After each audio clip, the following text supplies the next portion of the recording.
I'm BU1 Falvo with NMCB 27. I want to just talk to you real quick about a sand table and what your tent camp layout should look like. So when you look at the overall, you should see everything from your ECP to your ACOC to your bathrooms, everything. So we're going to walk through this sand table and we're just going to talk about all the different key components that's going to make your board so much easier. So when you're coming up to your ECP, your entry control point, there should be a serpentine. So our box just wasn't big enough, but you can see how we have the serpentine or the barriers that's going to do it as well up here. There would also be kind of like a maybe an initial entrance, and that way you can have a vehicle inspection station and then continue the serpentine, and once you pass the inspection, then this arm would go up and you could come into the camp. Your OE254s or your ant farm are going to be out here. It's also important when you're doing your board, if it's not to scale, you need to make sure that's labeled. So we've got our north, we've got our wind direction, and we've got the ant farm, and then we've got the M88s.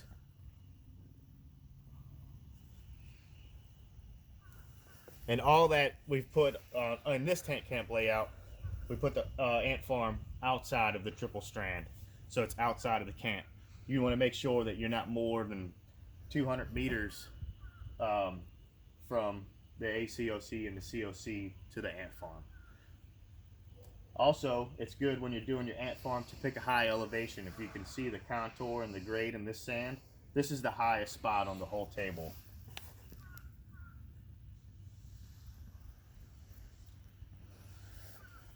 So once we enter the camp through our serpentine and we pass our security checkpoints, we're going to drive by the 50 cal, which is meant to shoot just at vehicles and buildings. You're not allowed to shoot people with the 50 cal. It's not okay.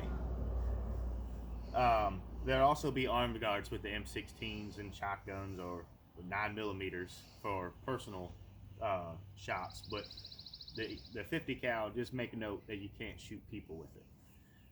And you come into the camp, we do a couple of things when you're doing a tent camp layout. Your garbage, you can have it burned or you can have it contracted out. That's something that you should be asking in an RFI. We're getting contracted garbage and heads or latrines, or are we doing all that stuff internally? So in this particular sand table and tent camp layout, we're doing our garbage. It's going to be right here, and it's going to be contracted out. So it's basically a collection station for all the camp trash to come right here, and then the TCNs or your third country nationals can come in, and they're not getting the whole visible and can notate what's what on your tent or your camp. They're coming right in here, and that's it, and then they're leaving, and they're doing that escorted. So when you come in, there's going to be a couple of things. You want your alpha yard pretty much right by the ECP, right? Because they're going to be going in and out.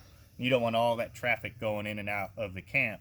So you keep it as close as you can to the ECP.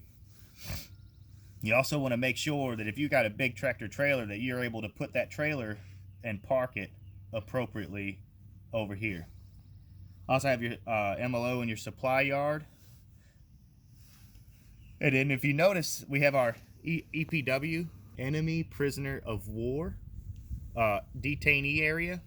And I would probably, maybe even if you wanted to, it doesn't have to be chain link fence, but maybe do like a HESCO barrier here and here, a little wall, concrete wall, HESCO wall, just to keep them from looking at your camp and seeing your daily operations. We also have our armory over here.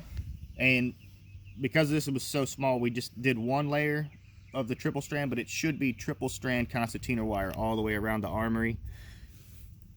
And then we have this L. All the L's you see are going to be latrines or heads. Let's see. Alpha yard. So then we have our COC, which has the triple strand around it, and our comms tents over here. Then we have our water buffaloes here. Then We go over here to medical, Old Glory. So these are all key facilities that you want in your camp. And I'm going to switch to this other side of the table. And as we come in, we have our another water buffalo with our galley. So that's where everybody's going to go eat. One of the other things you're going to want to talk about is how are you getting water? A lot of the times we just have pallets and pallets and pallets of cases of water. Sometimes we have rivers or streams nearby, and we're able to collect that water and run it through a reverse osmosis water purification system. And that's something that we could borrow from the Army. They have those all the time. So then we could collect the water, purify it, and then fill our water buffaloes with it. So here we have our berthing for Hotel Charlie and Bravo. We have ammo supply points. We have a few of them on ours. It's always good to have more than one for the different foxholes that are going to be outside. So this doesn't represent the fire plan, but it is good to notate, if you can, your fire plan and your tent camp layout all representing the same, basically, scenario. Here's our talk. We have our shower facility, and you can do this a couple of ways. We can move it over here, and then we can trench and run our leach field outside of the triple strand, and that way we know our distance is good. Entirely up to you. Your situation is going to dictate how you do everything.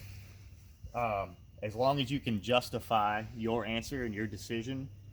The whole point of this SCWs is so that way we know that you're able to take a group of people, whether it's a fire team or a platoon or a squad or a whole battalion, and get them, accomplish a mission, and bring everybody back safely.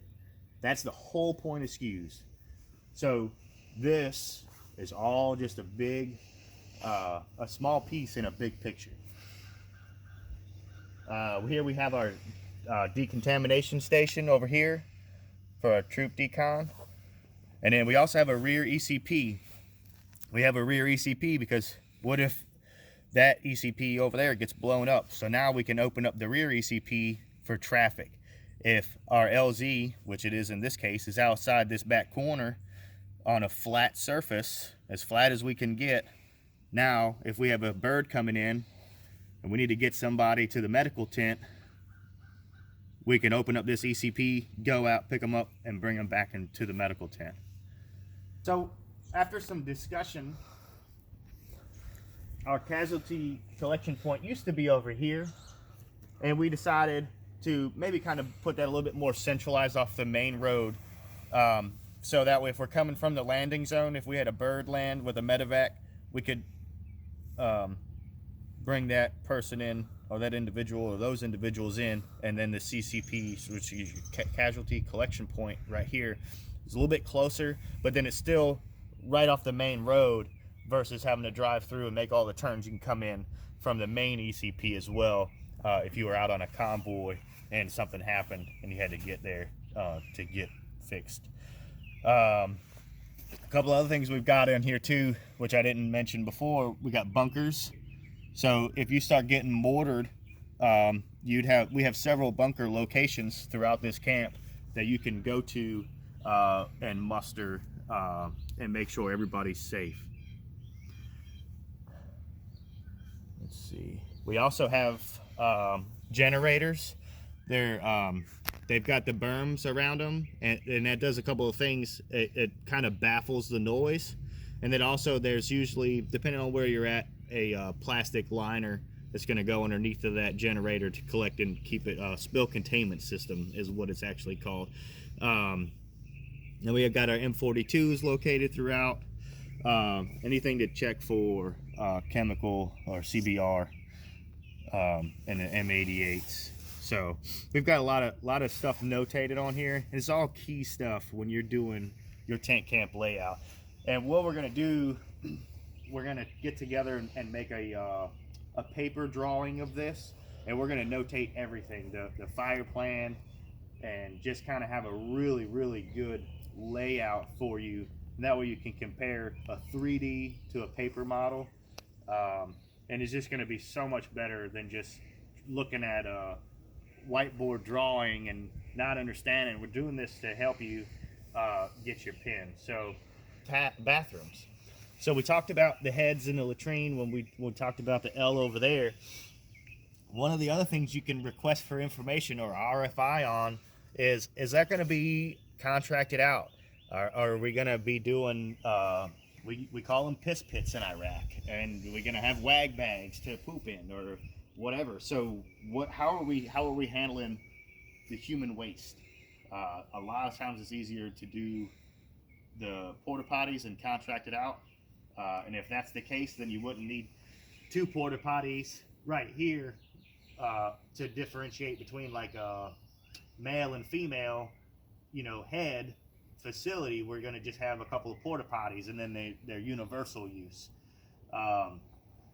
So it just depends. So that's something that you would want to ask for information on. And then also, how hot is the area is going to be something you're going to want to request for information when you get your situation. Okay, well, where are we going? Are we going to Honduras, or are we going to Iraq or Afghanistan? Is it going to be a hot area? What's the likelihood of an attack? What's the likelihood of an attack of CBR? So there's a lot of different things going to go into play. What's our primary mission? So a lot of good questions to ask and keep on. Likelihood of an attack. When's the last time a CBR attack happened? A lot of stuff. It just you need to ask. Let's see. Who are my adjacent units? So, what unit is nearby that we can call on for help? Are we going to have air support if we need air support? There's just a whole lot that goes into the big picture of the mission, and we need to know all the players on our team. We also need to know who our enemies are. What are they wearing? What are they attacking us with? What's their use of weapons? What are they looking like? Right? So, what's their uniform? Right? So, it just where are they at in reference to us? There's a lot of stuff that we need to know when we start building our camp. That's pretty much it. So just make sure you ask all the questions that you could think of, and get with your friends and find out if they have questions that maybe you're not missing. Reach out to your senior leadership and find out, hey, what should I be asking? If you're not sure, if you're not picking it up, and just get together and ask the right question. So when it comes to wire and wire placement, one of the things you want to keep track is this is your triple strand concertina wire, which is your protective wire. You want to make sure that any facility is 50 meters in, because that's how far the average person can throw a grenade, right? So also on the outside of this, we're going to have a couple of things. We're going to have supplemental wire, and we're going to have tactical wire. And what that tactical wire is going to do is going to kind of, we talk about funneling in, and we draw the wire on the board, and we'll show that in a clip here, a drawing of it. But when you have your V-type patterns, you're funneling the enemy into that wire.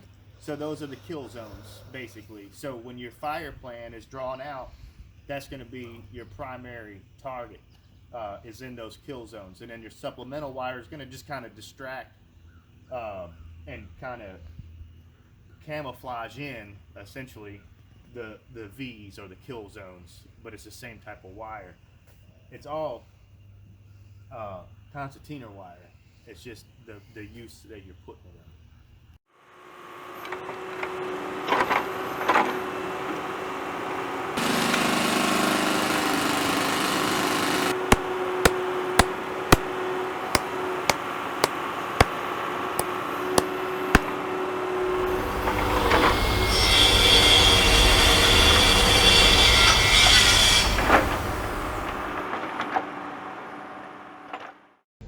Seabees of the Navy, we can build and we can fly. We'll pave our way to victory and guard it day and